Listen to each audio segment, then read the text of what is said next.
नमस्कार दोस्तों, स्वागत है आप सभी का एक बार फिर से स्टोरीज विद PS राठौड़ पर। आप सुन रहे हैं महाभारत की कहानियाँ। आज की कहानी है कर्ण पर परशुराम जी का क्रोध। तो आइए करते हैं आज की कहानी की शुरुआत। ये कर्ण के जीवन की विडंबना थी कि सूर्य तथा कुंती का पुत्र होने पर भी उसे वह सम्मान वह अधिकार नहीं मिला जिसका वह जन्म से अधिकारी था।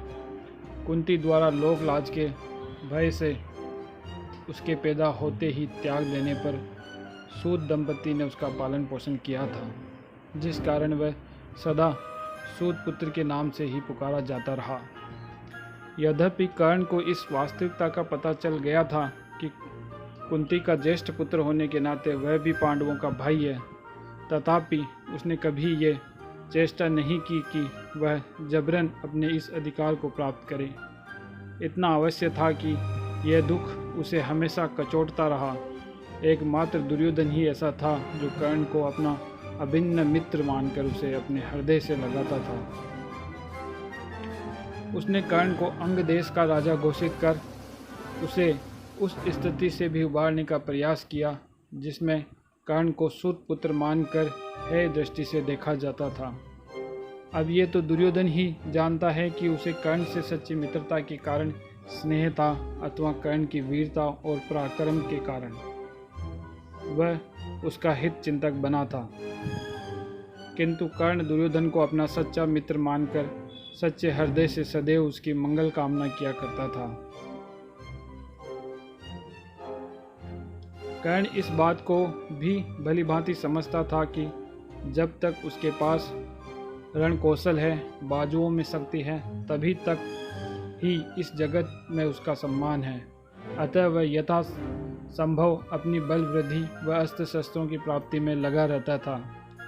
एक दिन उसने सुना कि महर्षि जमदग्नि के पुत्र परशुराम जी को अनेकों दिव्य शास्त्रों का ज्ञान है, तो वह उनसे दिव्य अस्त्रों का ज्ञान प्राप्त करने का विचार करने लगा। किंतु ये इतना सरल नहीं था। परशुराम जी क्षत्रियों के प्रबल शत्रु थे। उन्होंने 21 बार धरती को क्षत्रियों से शून्य कर दिया था। वह किसी भी मूल्य पर किसी क्षत्रिय को अपना शिष्य स्वीकार नहीं कर सकते थे और उनके आश्रम में क्षत्रियों का प्रवेश तक निषेध था। कर्ण ये सब बातें जानते थे, किंतु कर्ण भी अपनी धुन का पक्का था। उसने निश्चय कर लिया था कि चाहे जैसे भी हो वह परशुराम जी से शस्त्र विद्या अवश्य प्राप्त करेगा। कर्ण ब्राह्मण का छद्म वेश धारण कर परशुराम जी के पास पहुंचा। उसने अपने सेवा भक्ति से शीघ्र ही उन्हें प्रसन्न कर लिया।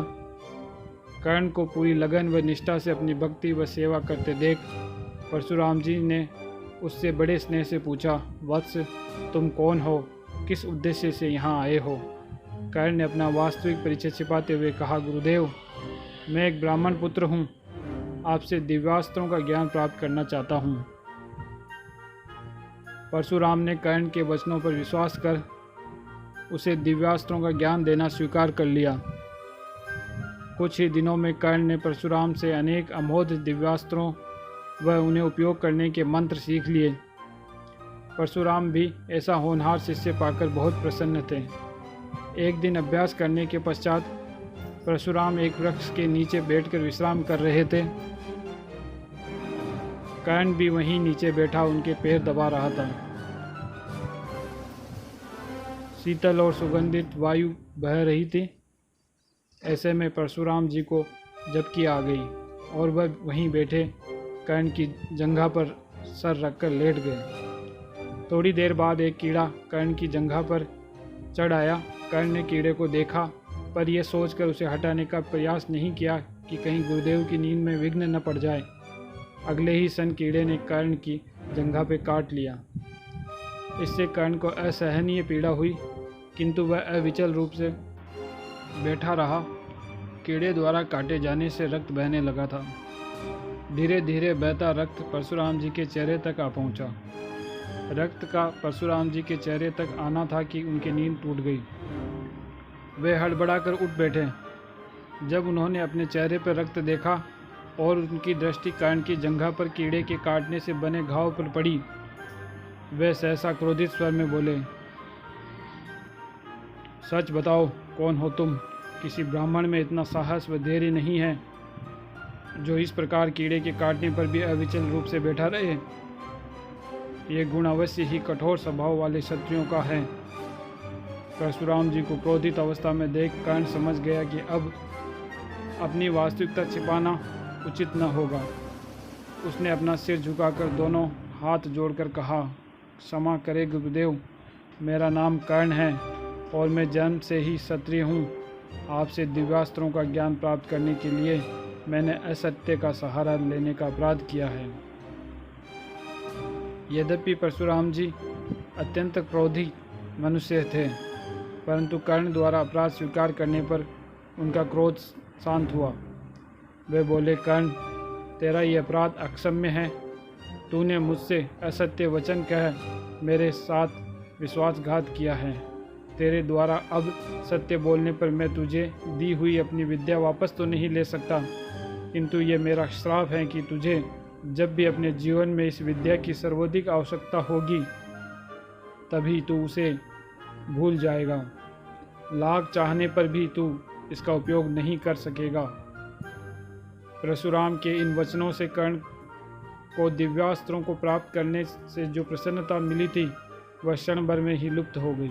कर्ण परशुराम जी से श्रापित हो थका हारा सा उन्हें प्रणाम कर वापस लौट आया।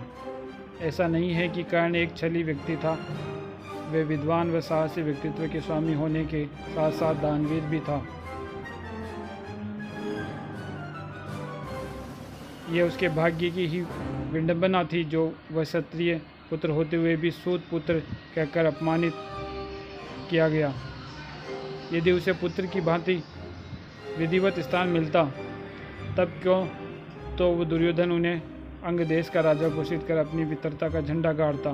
क्यों एक क्षत्रिय वीर की भांति रगों में उबलते रक्त के कारण वे परशुराम से शस्त्र ज्ञान लेने हेतु छल करते। और क्यों महाभारत के युद्ध में अपने भाइयों के समक्ष शत्रुओं की भांति शस्त्र उठाते। यदि वे कुंती पुत्र कहलाते तो द्रोणाचार्य व कृपाचार्य जैसे गुरु उन्हें भी पांडवों कौरवों की भांति शास्त्र विद्या सिखाते। महाभारत युद्ध में जब कर्ण को अपनी रक्षा हेतु दिव्यास्त्रों की आवश्यकता पड़ी तब वह परशुराम जी के श्राप के कारण दिव्यास्त्रों का ज्ञान भूल गया था और मृत्यु को प्राप्त हुआ।